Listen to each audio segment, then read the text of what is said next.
Hello everyone, स्वागत है आप सभी का आपके अपने YouTube channel determination study platform में। आज की इस वीडियो में हम सीयूटी यूजी 2024 के लिए जनरल टेस्ट के जीके पॉलिटी के मोस्ट इंपोर्टेंट क्वेश्चंस को लेकर के आ चुका हूं। पॉलिटी के इसमें क्वेश्चंस को डिस्कस करेंगे हम। तो सारे क्वेश्चंस बहुत इंपॉर्टेंट है, ठीक है, मोस्ट इंपॉर्टेंट क्वेश्चन है सारे आपके सीयूटी एग्जाम के पॉइंट ऑफ व्यू से बहुत इंपॉर्टेंट है ये क्वेश्चन। तो इन सभी क्वेश्चन को जरूर से जरूर तैयार कर लीजिएगा। पॉलिटी पार्ट में जितने भी क्वेश्चन आएंगे इनसे मैच जरूर करेंगे, ठीक है।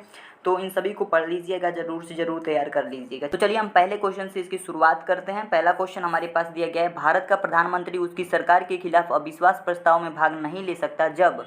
देखिए, भारत का जो प्रधानमंत्री होता है किसी सरकार के खिलाफ अविश्वास पत्र कब नहीं ले सकता है? जब वो सरकार राज्यसभा का सदस्य होगी, ठीक है। जब राज्यसभा का वो सदस्य होगी, जब वो सरकार ना, तब जो है प्रधानमंत्री अविश्वास प्रस्ताव में भाग नहीं ले सकता है। तो ये ऑप्शन सही हो जाएगा, जब वह सरकार राज्यसभा की सदस्य होगी तब वह प्रस्ताव नहीं ले सकता है, ठीक है। नेक्स्ट क्वेश्चन की बात करते हैं।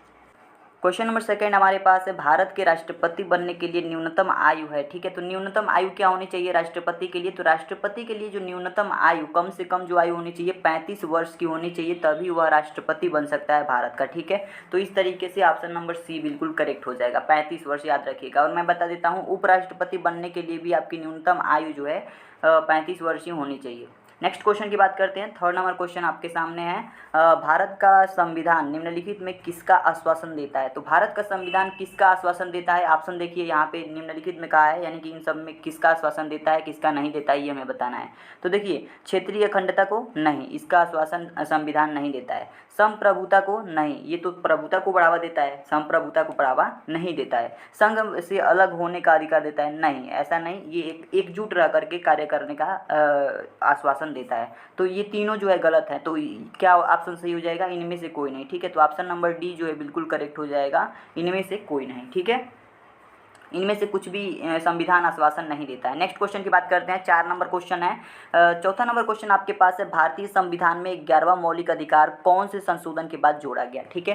तो 11वां मौलिक अधिकार जो है कौन से संशोधन के बाद से जोड़ा गया था? तो आपको याद रखना है, जो 11वां मौलिक अधिकार है वो 86वें संविधान संशोधन के बाद से जोड़ा गया था, ठीक है। कब जोड़ा गया था? 86वें संविधान संशोधन के बाद जोड़ा गया था। आपकी नॉलेज के लिए मैं बता देता हूँ कि पीछे के मतलब ये तो 11वां मौलिक अधिकार है, लेकिन इसके पीछे 10 जो मौलिक अधिकार थे वो 1976 ईस्वी में 42वें संशोधन के बाद से जोड़े गए थे। तो ऑप्शन नंबर पहला तब होगा जब 10वें तक के मौलिक अधिकारों की बात करेगा। तो 10 तक के जितने भी मौलिक अधिकार हैं वो सभी 1976 में 42वें संशोधन के बाद से जोड़े गए थे, ठीक है।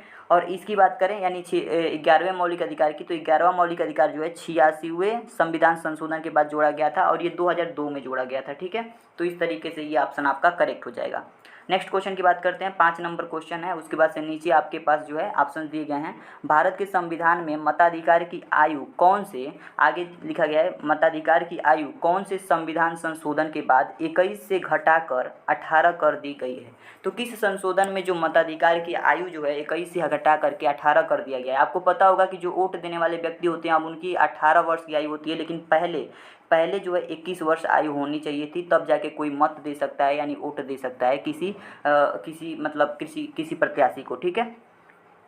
तो 18 वर्ष की आयु किस संशोधन में किया गया है? तो इसका ऑप्शन सही ऑप्शन, तो इसमें सही ऑप्शन आपका हो जाएगा 61वें संविधान संशोधन में ये बात कही गई है कि 21 से घटा करके 18 वर्ष की आयु वाले व्यक्ति भी मत देने के योग्य हैं, ठीक है। तो 61वें संविधान संशोधन में ये कहा गया है। नेक्स्ट क्वेश्चन की बात करते हैं। अगला क्वेश्चन आपके पास है, निम्नलिखित में क्या भारत के संविधान में सरदार स्वर्ण सिंह समिति की सिफारिश के बाद जोड़े गए थे, ठीक है। तो सरदार स्वर्ण सिंह समिति की सिफारिश के बाद से संविधान में क्या जोड़े गए थे? तो मौलिक कर्तव्य जोड़े गए थे, ध्यान रखिएगा। सरदार स्वर्ण सिंह समिति की सिफारिश के बाद से क्या जोड़े गए थे? मौलिक कर्तव्य जोड़े गए थे। तो ये ऑप्शन आपका करेक्ट हो जाएगा, ठीक है। तो ऑप्शन नंबर सी जो है मौलिक कर्तव्य सही है।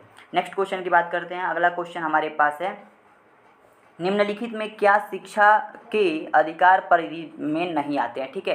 तो शिक्षा के अधिकार परिधि में कौन कौन क्या नहीं आते हैं? इनमें से देखिए ऑप्शंस में से, सरकारी विद्यालय, प्राइवेट विद्यालय, मदरसा, प्राइवेट वित्त पोषित सरकारी विद्यालय। तो इनमें से देखिए सब तो आते हैं, लेकिन मदरसा जो है ना ये शिक्षा के अधिकार की परिधि में नहीं आता है, ठीक है। मदरसा जो है शिक्षा के अधिकार की परिधि में नहीं आता है, ठीक है। तो ये ऑप्शन जो है बिल्कुल करेक्ट हो जाएगा।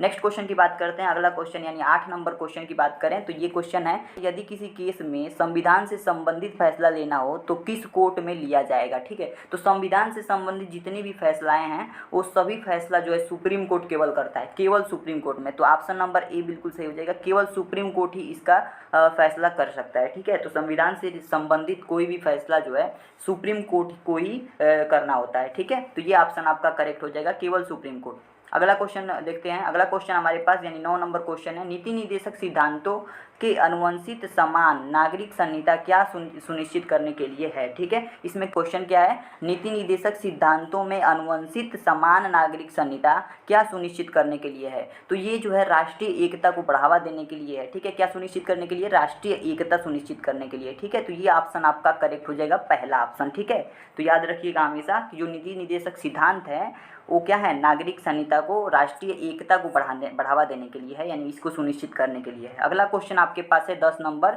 भारतीय संविधान का कौन सा संशोधन शिक्षा के अधिकार विधेयक से संबंधित है। ठीक है, तो शिक्षा के अधिकार विधेयक से जो आपका संशोधन है वो कौन सा संबंधित है, तो 86वां जो संशोधन है संविधान का, यही जो है शिक्षा के अधिकार विधेयक से संबंधित है। तो याद रखिएगा शिक्षा के अधिकार विधेयक से संबंधित संशोधन कौन सा है, 86वां संशोधन। ठीक है, नेक्स्ट क्वेश्चन की तरफ चलते हैं। 11 नंबर क्वेश्चन आपके पास है, 26 नवंबर 1949 से पहले भारत में काज से कानून था। ठीक है, काज से कानून क्या था, देखिए 1949 की बात कर रहा है, तो 24 नवंबर 1949 से पहले जो काज कानून था कि कौन सा था, भारत सरकार का अधिनियम 1935। ठीक है, तो भारत सरकार अधिनियम जो है 1935 यही काज कानून था। और बाकी आपको डिस्टर्ब करने के लिए ऐसे ऑप्शन दिए जाएंगे, तो आप याद रखिएगा कि भारत सरकार अधिनियम 1935। ठीक है, आपको ईस्वी भी याद रखनी है, 1935। ठीक है, नेक्स्ट क्वेश्चन की बात करते हैं, यानी 12 नंबर क्वेश्चन हमारे पास है, सर्वोच्च न्यायालय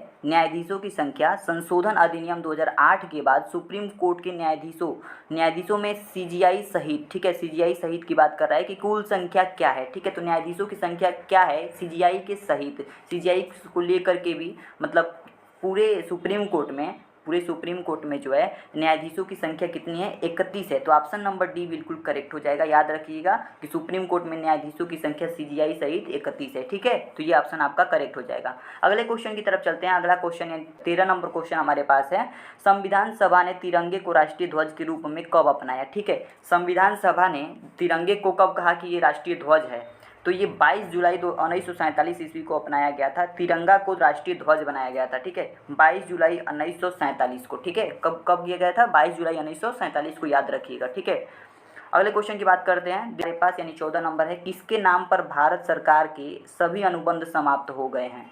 तो किसके नाम पर, यानी किसके लिए सारे अनुबंध जो हैं भारत सरकार के हटा दिए गए हैं। तो इनमें से ऑप्शन देख सकते हैं, प्रधानमंत्री, राष्ट्रपति, उपराष्ट्रपति, वित्त मंत्री। तो सही ऑप्शन आपका होगा राष्ट्रपति। राष्ट्रपति से जितने भी अनुबंध हैं सब हटा दिए गए हैं। ठीक है, तो ये ऑप्शन आपका करेक्ट हो जाएगा। अगले क्वेश्चन की बात करते हैं, यानी 15 नंबर क्वेश्चन आपके सामने है, मनुष्यों और नागरिकों के अधिकारों की घोषणा निम्न में से किस देश से संबंधित है। ठीक है, इसमें क्या कह रहा है कि मनुष्यों और नागरिकों के अधिकारों की जो घोषणा है किस देश से संबंधित है। तो किस देश में जो है मनुष्यों और नागरिकों के अधिकारों के बीच घोषणा हुई थी, तो फ्रांस में। ठीक है, तो ऑप्शन नंबर सी बिल्कुल करेक्ट हो जाएगा, फ्रांस देश है। ठीक है, इस देश से संबंधित है। ठीक है, नेक्स्ट क्वेश्चन की बात करते हैं। अगला क्वेश्चन आपके पास है, संविधान के किस अनुच्छेद में राज्य के महाधिवक्ता की नियुक्ति, कार्य और कार्यकाल का वर्णन है। ठीक है, तो किस अनुच्छेद में राज्य के महाधिवक्ता की नियुक्ति, कार्य और कार्यकाल का वर्णन है। ठीक है, तो किस अनुच्छेद में है ये, तो ये है हमारे पास 165वां अनुच्छेद में। ठीक है, 165वां अनुच्छेद में है, तो ये ऑप्शन आपका करेक्ट हो जाएगा। ठीक है, ये बात किस अनुच्छेद में लिखी गई है, 165वां अनुच्छेद में लिखी गई है, तो ये ऑप्शन आपका करेक्ट हो जाएगा। अगले क्वेश्चन की तरफ चलते हैं, यानी 17 नंबर क्वेश्चन आपके पास है। 17 नंबर क्वेश्चन हमारे पास, निम्नलिखित में अवशिष्ट शक्तियाँ किसमें निहित है। ठीक है, अवशिष्ट शक्तियों की बात कर रहा है, तो अवशिष्ट शक्तियाँ वे शक्तियाँ होती हैं, वे विषय जो केंद्र में, न तो केंद्र में होते हैं, न तो राज्य में, न तो समवर्ती सूची में, उसे हम अवशिष्ट सूचियाँ कहते हैं। ठीक है, तो ये किसमें निहित होती है, तो ये जो निहित होती है सांसद में निहित होती है, तो ऑप्शन नंबर डी बिल्कुल करेक्ट हो जाएगा। जो अवशिष्ट सूचियाँ हैं ये सांसद में निहित होती हैं। अगले क्वेश्चन की बात करते हैं, यानी 18 नंबर क्वेश्चन हमारे पास है, राज्य का एडवोकेट जनरल किसके प्रसाद के रूप में कार्य करता है। तो एडवोकेट जनरल की बात करें तो ये जो है राज्यपाल के प्रसाद में कार्य करता है, ठीक है। तो राज्यपाल के प्रसाद के रूप में कार्य करता है, तो ऑप्शन नंबर बी बिल्कुल करेक्ट हो जाएगा। जो जनरल एडवोकेट जनरल होगा वो राज्यपाल के प्रसाद के रूप में कार्य करेगा, ठीक है। अगले क्वेश्चन की बात करते हैं। अगला क्वेश्चन यानी 19 नंबर क्वेश्चन आपके पास है, भारत में निम्नलिखित निकाय में से किसका कार्य केवल सलाहकार प्रकृति तक ही सीमित है। तो केवल सलाह देने तक ही किसका कार्य सीमित होता है, विधान परिषद को। ऑप्शन नंबर पहला आपका बिल्कुल करेक्ट होगा। याद रखिएगा कि सलाहकार प्रवृत्ति तक ही केवल सीमित है किसका कार्य, विधान परिषद का, ठीक है। इसके अलावा इसे कुछ पावर नहीं दी गई है। नेक्स्ट क्वेश्चन की बात करते हैं, यानी कि 20 नंबर क्वेश्चन है, सिक्किम को उत्तर पूर्व परिषद में कब शामिल किया गया था। उत्तर पूर्व परिषद में कब शामिल किया गया, 2002 में किया गया था। तो ऑप्शन नंबर सी बिल्कुल करेक्ट हो जाएगा। 2002 में जो है सिक्किम को उत्तर पूर्व परिषद में शामिल कर लिया गया था। तो आशा करता हूं दोस्तों आपको ये 20 प्रश्न अच्छे लगे होंगे, अच्छे से समझ में आ गए होंगे और ये 20 प्रश्न आपको तैयार भी हो गए होंगे, ठीक है। किसी भी तरीके की हेल्प लगेगी अब मुझे व्हाट्सएप पे भी कांटेक्ट कर सकते हैं या आप कमेंट बॉक्स में भी बता सकते हैं। अभी के लिए इतना ही रखते हैं दोस्तों, मिलते हैं नेक्स्ट वीडियो में, तब तक के लिए धन्यवाद।